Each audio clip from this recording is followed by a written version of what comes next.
Hello,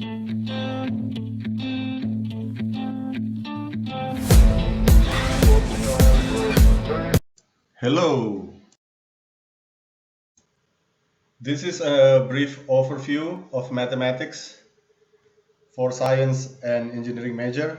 So, if you're learning social science like economics or natural science like chemistry, physics, biology, and engineering major like computer engineering and so on, this is the kind of mathematics that you will need to learn. If you are in math major or theoretical physics, you might check the other videos. So traditionally you will learn algebra and calculus as the foundation for all the other topics, and also statistics, probability.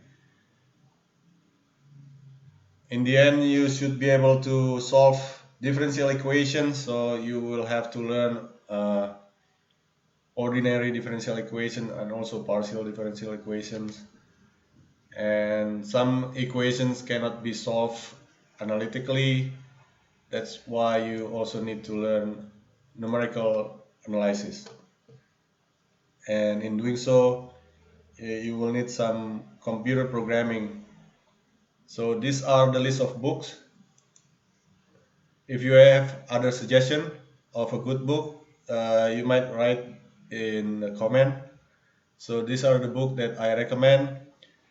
Either one of these two books, Mathematical Methods in the Physical Sciences or Advanced Engineering Mathematics, covers most of the topics listed here. So like all the linear algebra, calculus, differential equations, probability and statistics is already covered here. But if you want to learn more, you can check out Anton Elementary Linear Algebra and Spivak Calculus. There is also a good book of probability and statistics here by Walpole. And if you are into machine learning, this is a very good book to start. And the elements of statistical learning, and it's also available to download for free. And you will have to learn some programming, and I recommend you learn Python. That's all I have to say for now. You can learn anything.